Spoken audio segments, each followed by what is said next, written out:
In 1572, thousands of Protestants were slaughtered in the streets of Paris in a single night. And for 450 years, one woman has taken the blame. Catherine de Medici, the Black Queen, the poisoner, the serpent in silk. But here's what most people don't know. Before she was the most feared woman in Europe, she was an orphan held hostage by an angry mob at 8 years old. They debated hanging her from the city walls. So the question is, did Europe create a monster? Or did a traumatized little girl simply learn, better than anyone, how to survive? Stick around, because the answer is messier and way more human than you think. Welcome back to Minds of History, the channel where we don't just ask what historical figures did, we ask why. What was going on inside their heads? What shaped them, scared them, drove them? Today, we're getting inside the mind of Catherine de Medici, Queen of France, mother of 3 kings, and, depending on who you ask, either the most ruthless political operator of the 16th century or history's most misunderstood mom. Trust me on this one. Her childhood alone explains half of it.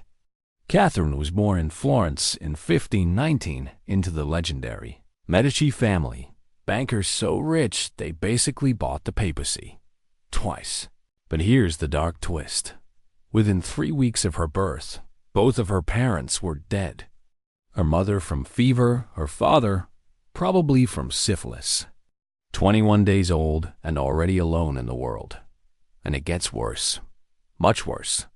When Catherine was 8, Florence revolted against the Medici, and little Catherine became a political hostage.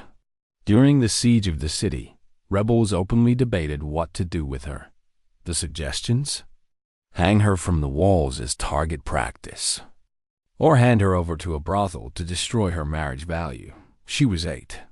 Now, psychologically, this is the foundation of everything. A child who learns this early, that the world is dangerous, that love disappears, and that her only value is as a bargaining chip. The child grows up with one core belief. Safety must be manufactured. Nobody hands it to you. Keep that in mind, because every sinister thing Catherine does later, it traces back to this. At 14, Catherine was shipped off to France to marry Henry, the king's son. The French court called her the Italian shopkeeper's daughter behind her back, and honestly, sometimes to her face.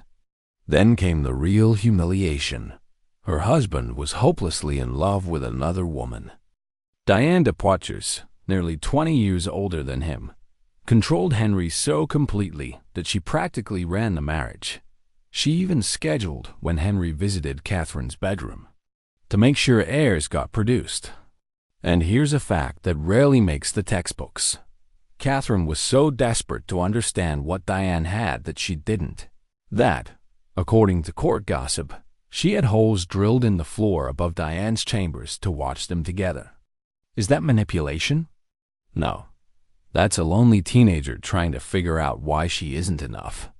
But her biggest crisis was still coming, because for 10 years, Catherine couldn't get pregnant. In the 1500s, a childless queen was a disposable queen. There was serious talk of annulling the marriage. So Catherine tried everything, and I mean everything. Drinking mule's urine, wearing poultices of cow dung and ground stag antlers. You know what's funny? None of that worked. But eventually, nature did. She went on to have 10 children. Psychologically, notice the pattern forming. Powerlessness, endurance, adaptation. She never exploded. She waited. She watched. She learned the court better than anyone in it. That's not a villain origin story. That's a survival strategy. In 1559, everything changed in one splintered second. Her husband, now King Henry II, took a lance through the eye in a jousting accident and died in agony days later. Catherine's response tells you everything about her psychology. She adopted a broken lance as her personal emblem, with the motto, "From this come my tears and my pain," and she wore black for the rest of her life. Fun fact most people miss. French queens traditionally mourned in white. Catherine wearing black was a statement, and she basically made black mourning fashionable across Europe. And then, the survivor finally got what she'd been waiting 30 years for: control. Her sickly 15-year-old son became king. Then he died. Her 10-year-old son became king, and Catherine became regent of France. Over the next 3 decades, she was the power behind the throne for 3 sons in a row. And this is where the manipulator reputation kicks in. She allegedly ran the Escadron Volant, the Flying Squadron, a team of beautiful noble women who charmed secrets out of powerful men at court. She kept personal astrologers, including a young Nostradamus, and had a private observatory column built in Paris. You can still see it standing near the old halls today. But ask yourself, what is espionage, astrology, and obsessive information gathering? If not a hostage child's need to never be blindsided again? If you're enjoying this deep dive, by the way, hit that like button. It genuinely helps the channel, and it takes less effort than drinking mule urine. Just saying. Now we have to talk about the night that defined her legacy, the St. Bartholomew's Day Massacre. August 1572. France was tearing itself apart between Catholics and Protestants. Catherine, and this is crucial, had spent years trying compromise, peace edicts, arranged marriages across religious lines. For a supposed fanatic, she negotiated with Protestants more than almost any Catholic ruler of her era. But after a botched assassination of a Protestant leader threatened to trigger retaliation against the crown, the Royal Council approved a preemptive strike against Protestant commanders in Paris. What happened next spun completely out of control. Mobs turned a targeted strike into a citywide slaughter, which spread across France. Thousands died. Did Catherine order the massacre?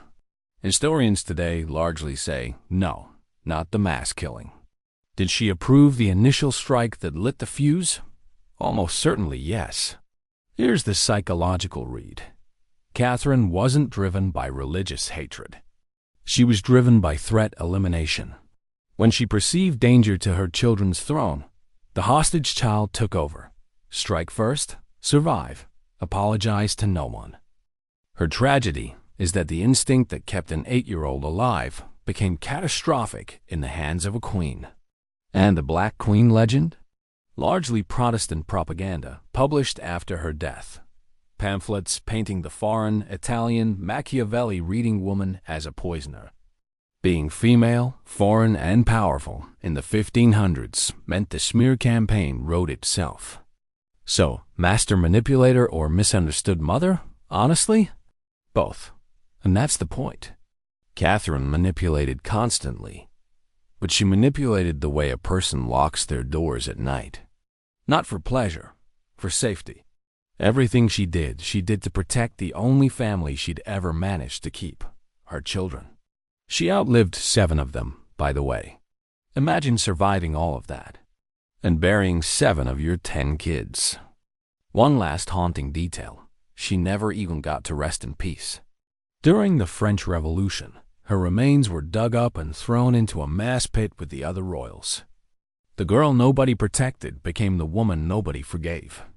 If this changed how you see Catherine, or if you still think she's guilty, tell me in the comments. I read them all, and honestly, the debates down there are half the fun of this channel. If you enjoy getting inside her head, hit like, subscribe to Minds of History, and ring the bell so you don't miss what's coming. Thanks for watching, and remember, history doesn't make monsters. It makes survivors. Some just survive louder than others.